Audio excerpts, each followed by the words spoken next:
오늘 본문의 말씀은 제 성경책 위에는 하나님을 본받는 생활이라고 써 있는데 여러분 성경책에는 그렇게 써 있습니까? 네. 이 본문은 구조상으로 특징이 있습니다. 25절과 마지막 절 32절이 짝을 이루고 있습니다. 예수 믿는 사람으로서 이웃과 어떻게 서로 어떻게 관계를 해야 될지를 이야기합니다. 또 26절과 31절이 쌍을 이루고 있습니다. 여기서는 분냄이란 게 공통의 주제입니다. 27절과 30절도 한 쌍인데 마귀에게 틈을 주지 말고 성령을 근심케 하지 말아라 입니다. 28절과 29절은 선한 일을 하라, 선한 말을 하라는 말씀입니다. 굉장히 짜임새가 있습니다. 오늘 말씀의 제목은 노하지 맙시다 입니다. 예전에 제가 라디오를 들었는데 어떤 분이 올해에는 노하지 않겠습니다 하고 사연을 보냈더라고요. 그래서 세 가지 노를 이야기했는데 첫 번째 노는 분노하지 않겠습니다. 두 번째 노는 좋은 일 할 때 아니요 하지 않겠습니다. 세 번째 노는 늙을 노, 늙지 않겠습니다. 그랬더니 읽으시면서도 늙지 않을 수 없을 텐데요 했는데 뒤에 내용이 늘 배우는 마음가짐으로 젊을 때의 모습으로 살아가도록 노력하겠습니다. 이런 이야기였습니다. 옆에 분들에게 한번 인사해 볼까요? 노하지 마시기 바랍니다. 네, 노하지 마십시오. 네, 오늘은 그런데 저는 다르게 아니요, 하지 말자에 대해서 세 가지를 다루고자 합니다. 하지 말자. 무엇을 하지 말아야 될까요?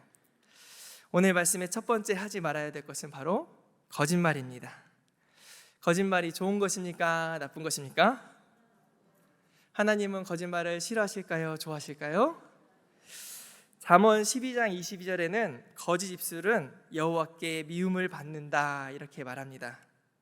이 미움을 받는다 말 속에 담겨져 있는 뜻은 사실 어떤 뜻이 있냐면 역겹다라는 말이 있습니다. 하나님은 다시 말해서 거짓말을 역겹게 생각하신다는 이야기입니다. 우리는 거짓말을 하지 말아야 합니다. 왜냐하면 하나님께서 싫어하시기 때문입니다. 성령은 어떤 영입니까? 진리의 영이다 이렇게 말하지 않습니까? 우리 하나님은 거짓말을 싫어하시기 때문에 우리는 먼저 하나님을 본받기 위해서 거짓을 버려야 합니다. 그리고 우리는 우리 서로가 지체이기 때문에 거짓을 버려야 합니다. 25절을 같이 한번 읽어보겠습니다. 그런즉 거짓을 버리고 각각 그 이웃과 더불어 참된 것을 말하라. 이는 우리가 서로 지체가 됨이라. 우리는 거짓말을 하지 말아야 할 이유가 있는데 그것이 바로 서로가 지체이기 때문입니다. 우리는 예수님 안에서 하나가 되었습니다. 나 따로 너 따로가 아니라 우리는 한 교회로 한 몸으로 그 속에 지체로 부르심을 받았습니다. 그런데 때로는 정직하지 못한 이 거짓말 때문에 서로에게 상처를 줄 때가 있습니다. 주는 사람은 없는데 또 받기도 합니다. 그게 우리의 모습입니다. 하나님께서 사랑하시는 지체에게 마음 상하게 할 때 하나님께서는 그 일을 기뻐하실까요? 아니면 슬퍼하실까요? 거짓말, 나와는 상관이 없다 생각하는 분들이 있을 것입니다. 그런데 아무 생각 없이 거짓을 행할 때가 종종 있습니다. 흔히 하는 거짓말이 있습니다. 여러분은 최근에 이런 거짓말을 하지 않으셨습니까? 아기를 가지고 한 건 아닌데 언제 밥 한 끼 하자. 네, 저도 많이 들었습니다. 그리고 저도 많이 인사처럼 나중에 밥 한번 먹자 이렇게 말하지만 연락하셨습니까? 저는 안 한 적이 좀 있습니다. 여러분 또 진실을 과장되게 말하진 않습니까? 뭔가 사실이 하나가 있는데 이야기하다 보니까 좀 보태서 부풀려서 이야기를 하고 그렇게 큰일이 아닐지도 모르는데 큰일인 것처럼 심각하게 말할 때도 있지 않습니까? 또 어떤 때는 앞뒤 좌우 맥락을 그냥 다 잘라버려가지고 상대방을 기분 나쁘게 만들지는 않았습니까? 요즘 인터넷에 보면은 기자를 가리켜 막 그 기사를 보고 기자를 막 욕하는 글들이 많이 댓글로 달립니다. 왜 그렇게 기자가 욕을 얻어먹을까요?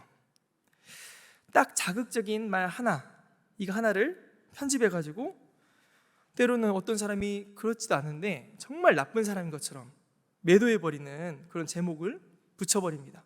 그러면 사람들은 기사 제목만 보고는 뭔 일 있나 보다 하고 오해합니다. 그런데 읽어보면은 그런 내용이 아닌데 제목을 그렇게 만들어서 사람들 보게끔 만들고 또 그리고 제목만 보고는 아주 막 기억에 남게끔 만드는 경우가 있습니다. 그래서 기자가 때로는 좋은 기자들도 물론 있을 테지만 욕을 얻어먹는 경우가 있습니다. 악마의 편집이라고 하지 않습니까? 그런데 우리도 그렇습니다. 우리가 대화를 하면서 이럴 때가 종종 있습니다. 다른 사람에 대해서 이야기를 할 때, 다른 사람의 말을 또 전할 때 어떤 상황을 이야기하면서 우리는 지나치게 부풀려 과장하기도 하고 내용의 일부를 보태거나 또 빼버리거나 또 사실 내용과 거기에 덧붙여서 내 해석이 들어가가지고 이 사실을 흐리기도 하고 나쁜 쪽으로 이야기할 때가 종종 있습니다. 그것을 오늘 말씀에서는 통으로 뭐라 하냐면 거짓말이라고 합니다. 우리는 이 거짓말을 하지 말아야 합니다. 그러면 어떻게 해야 거짓말을 하지 않을까요? 답은 간단합니다. 거짓을 말하지 않는 것입니다. 어떻게 합니까, 여러분? 먼저는 말을 하지 않는 것입니다. 여러분은 집에 가서 후회할 때 보통 말하지 않아서 땅을 치고 후회합니까? 아니면 괜히 말했어 이러면서 후회할 때가 더 많습니까? 제가 답을 유도한 것 같아요. 저는 말을 많이 해서 후회할 때가 종종 있습니다. 왜 오늘 그렇게 말을 했지? 좀 더 부드럽게 이야기했어야 되는데, 농담처럼 말하지 말았어야 되는데, 말해놓고 보니까 좀 예의가 없었네. 또 나쁜 말에 동조하지 않는 것인데 하면서 후회할 때가 종종 있습니다. 잠언에 보면은 말이 많으면 허물을 면하기가 어렵다고 했습니다. 그래서 그 뒤에 뭐라고 써있냐면 입을 제어하는 자가 지혜로운 자다 이렇게 말하고 있습니다. 말을 많이 하다 보면은 거짓을 이야기할 기회도 많아집니다. 그래서 말을 적게 할수록 보태거나 뺄 일도 적어지게 되는 것입니다. 우리는 머릿속에 있는 것들을 그 생각들을 다 말할 필요가 없습니다. 어떤 분들은 사명감을 가지고 이야기를 합니다. 어떤 분은 이야기할 때 내가 이 이야기까지는 안 하려고 그랬는데 이러면서 이야기할 거 다 하십니다. 이야기 안 하려고 그랬으면 하지 않으시면 됩니다. 어쩌면은 해놓고 나중에 후회할 이야기일지도 모릅니다. 또 여러 명이 대화를 하다 보면은 내가 꼭 그 대화에 끼어야겠다 이렇게 생각하는 분들이 있습니다. 사실 저희 집이 그렇습니다. 저희 집이 누나 있고 여동생 있고 어머니 아버지 있는데 서로 말하기를 얼마나 좋아하는지 언제 그 틈에 들어갈까 하고 제가 호시탐탐 기회를 노려가지고 이때 들어가겠다 하면서 막 치고 들어가고 그럽니다. 그래서 잠깐만 제가 잘하는 말이 뭐냐면 잠깐만 왜냐면 딱 끊어야지 그 사이에 딱 들어가거든요. 그런데 말을 많이 해놓고 나면은 여러분 어떻습니까? 정작 저 사람에 대해서 내가 이야기를 못 들었구나 이렇게 후회한 적이 많지 않습니까? 우리는 서로 말을 아껴야 합니다. 좋은 말이라면은 물론 좋죠. 하지만 입술을 제어한 자가 지혜롭다고 말하고 있습니다. 거짓말을 하지 않기 위해서는 서로 말을 아끼고 상처 주는 말을 하지 않기 위해서는 말을 아끼는 지혜가 있는 저와 여러분들 되시기 바랍니다. 그러면 우리가 서로 거짓말을 할 때가 있지 않습니까? 그럴 때 어떻게 해야 됩니까?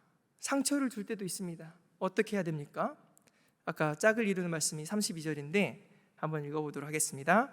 서로 친절하게 하며 불쌍히 여기며 서로 용서하기를 하나님이 그리스도 안에서 너희를 용서하신과 같이 하라. 내가 상대방에게 잘못 말했을 때, 잘못 행했을 때 거짓을 말했을 때 그때 해야 될 것이 있는데 그게 뭐냐면 용서를 구하는 것입니다. 이것은 인간 본성상 쉽지 않은 일입니다. 내 잘못을 인정하는 것은 쉬운 일이 아닙니다. 미안하다는 말하는 것은 어쩌면 때로는 어렵습니다. 그런데 이 미안하다는 말은 바로 예수님의 겸손을 닮아가는 방법입니다. 내가 한 잘못이 깨달아진다면 우리는 용서를 빌고 사과를 해야 합니다. 가겠다고 해놓고 안 간 적이 있지 않습니까? 미안하다고 말하는 것입니다. 전화한다 해놓고 안 한 적이 있지 않습니까? 그때도 미안하다 말하는 것입니다. 다른 말은 상처를 주고 관계를 해야 할지 모르지만 세 가지 말은 좋은 말 아닙니까? 무슨 말입니까? 세 가지 말이 뭐예요? 감사합니다. 사랑합니다. 미안합니다.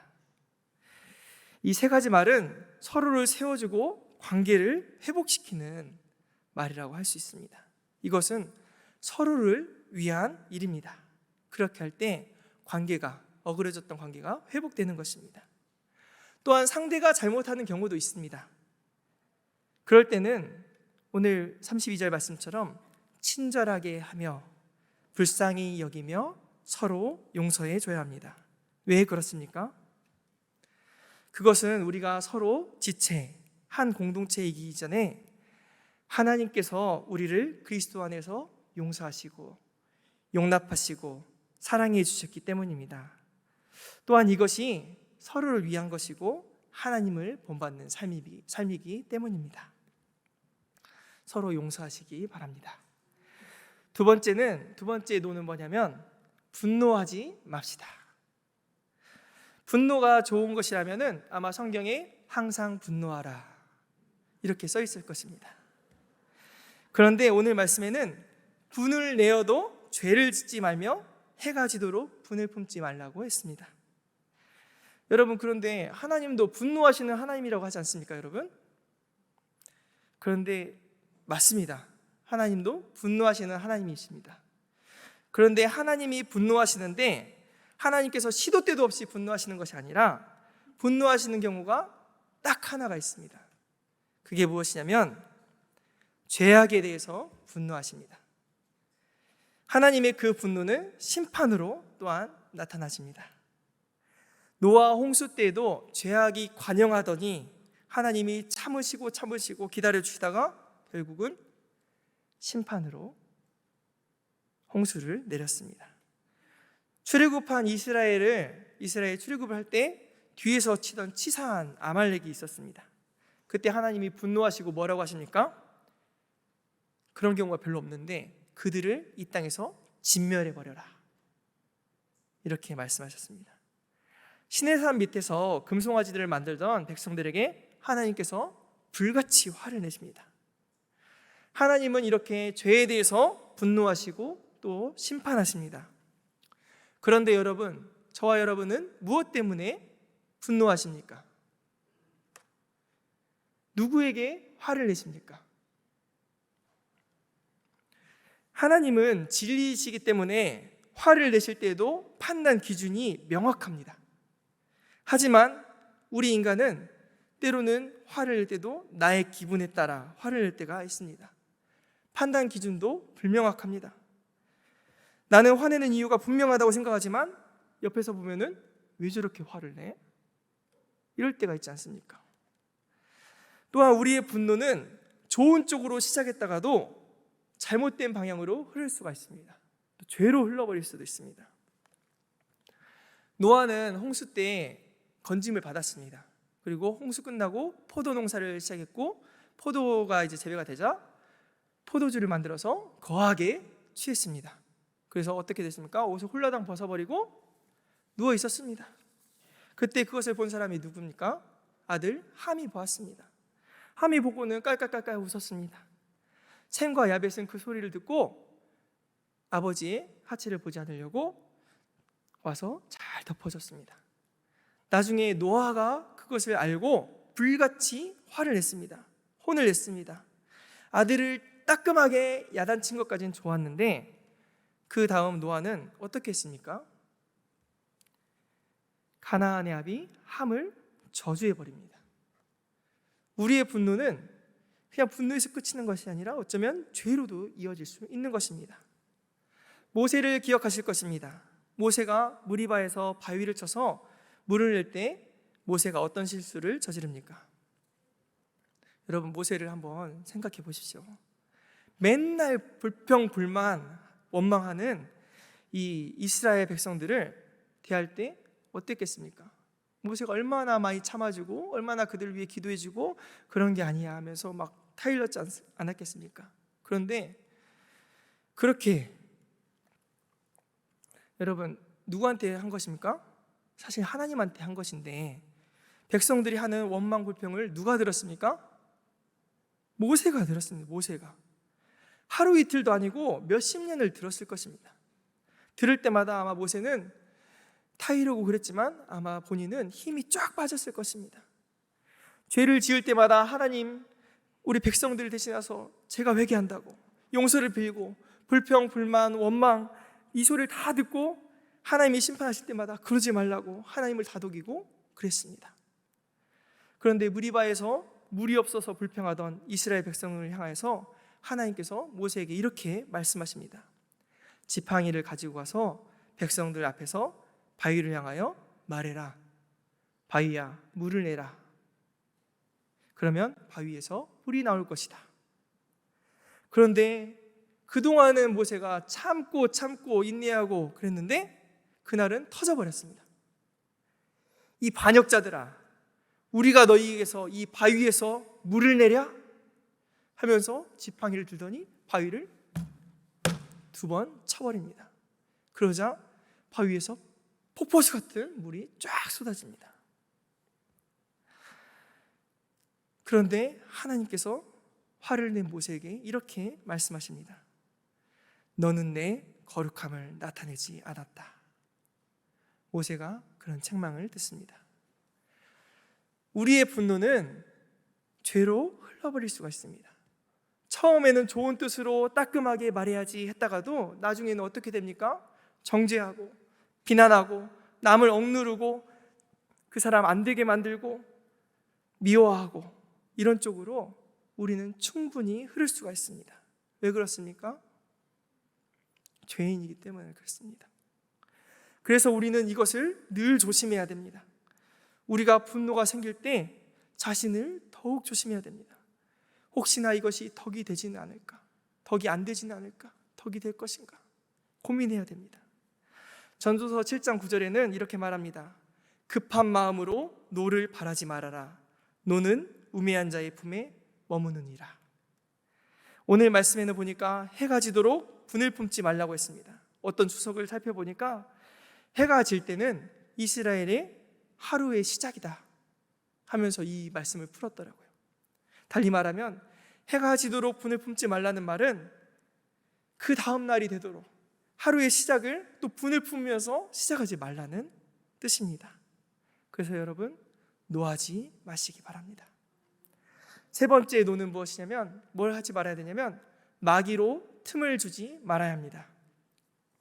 앞에서 본 거짓과 분냄은 마귀에게 틈을 주는 것입니다. 마귀는 우리의 틈을 찾고 있습니다. 삼킬 자를 지금도 찾고 있습니다. 하나님은 찾으시는 분이 있는데 그게 누구냐면 예배하는 자를 찾으십니다. 하나님은 잃어버린 자를 찾으십니다.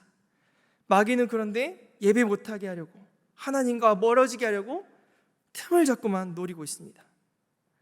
우리가 죄에 대해서 노 외치는 것은 마귀로 틈을 주지 않기 위함입니다.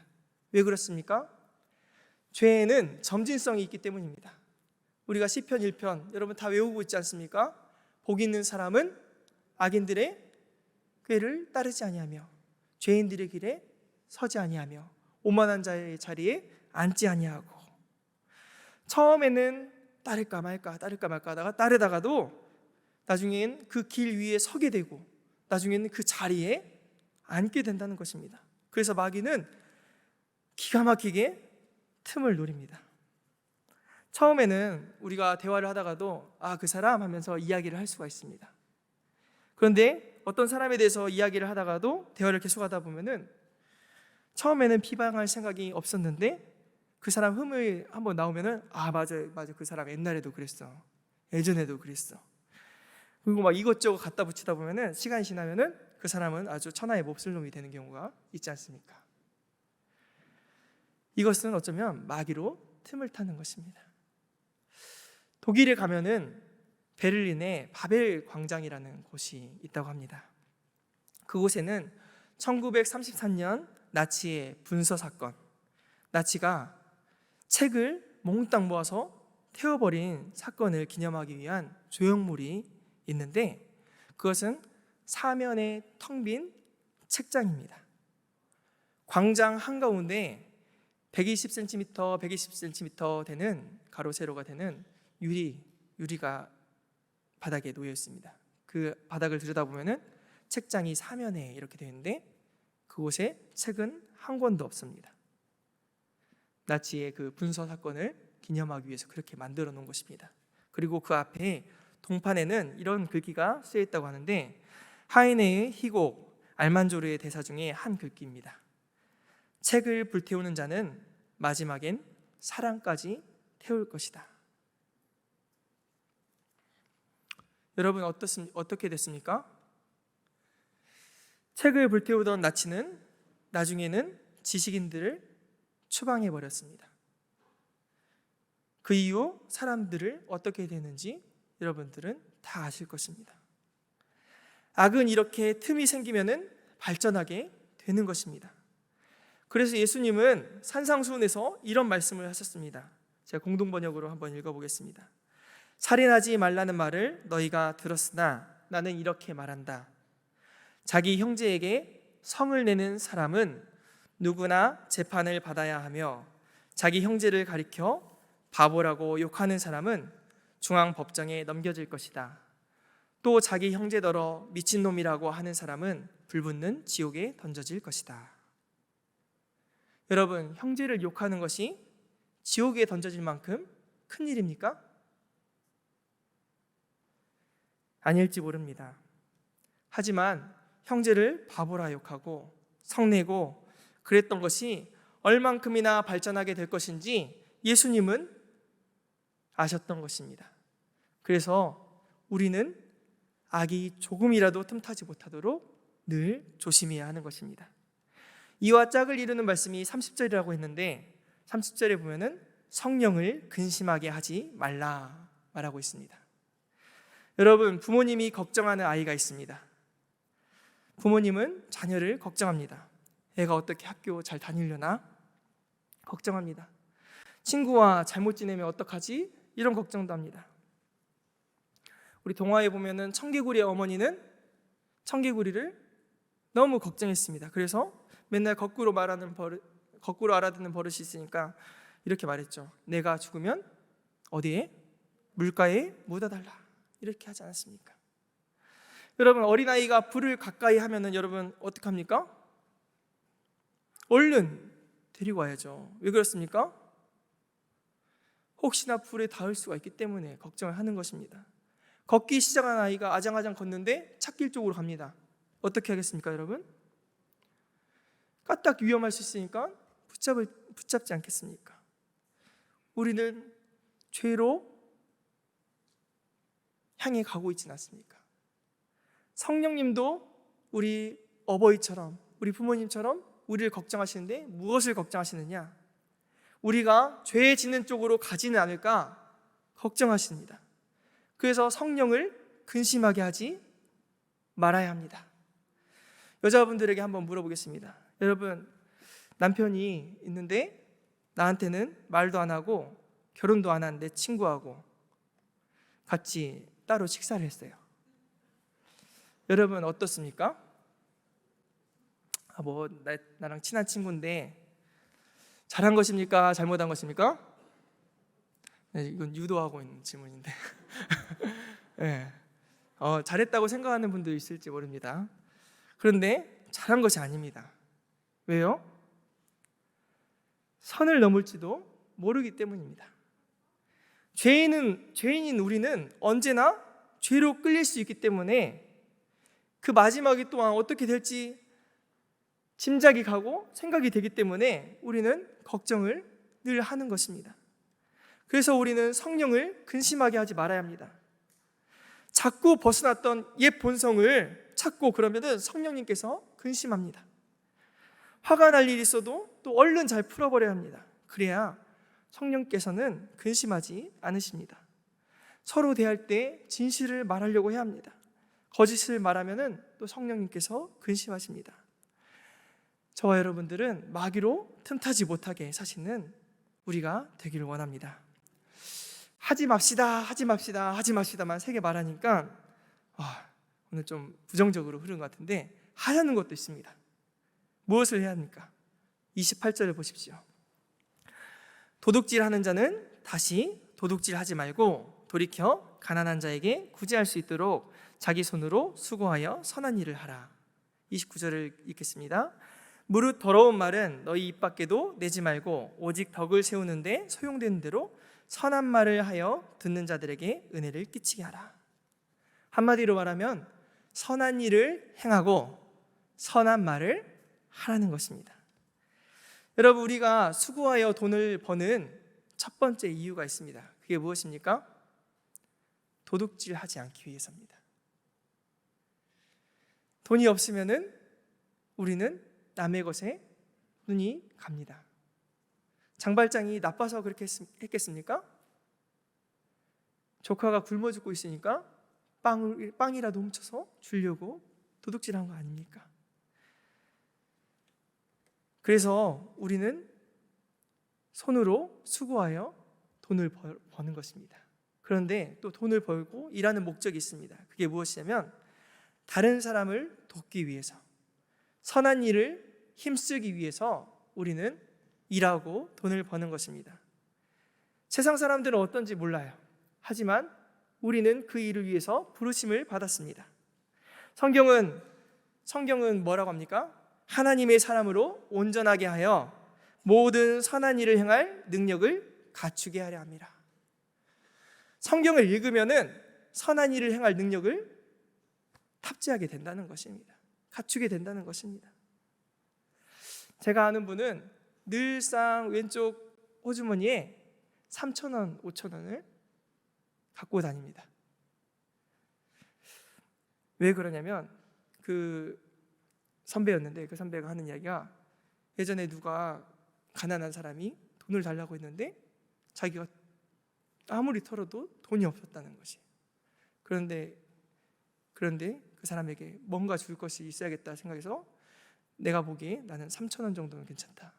은혜가 있을 때는 10,000원도 준다고 합니다. 그런데 3,000원, 5,000원 이렇게 꼭 갖고 다닌다고 이야기를 했습니다. 우리는 선한 일에 늘 힘써야 합니다. 또한 선한 말을 해야 합니다. 거짓말이 아니라, 남을 헐뜯는 말이 아니라 더러운 말이랑 입에 담지 말고 덕을 끼치는 말을 하자는 것입니다. 하나님을 본받는 삶이 바로 그런 것입니다. 오늘 저와 여러분들이 하나님을 본받는 사람답게 하지 말 것은 하지 마시고 선한 말과 행동으로 하나님께 영광을 돌리는 모든 예수님의 제자가 되시길 바랍니다. 기도하겠습니다.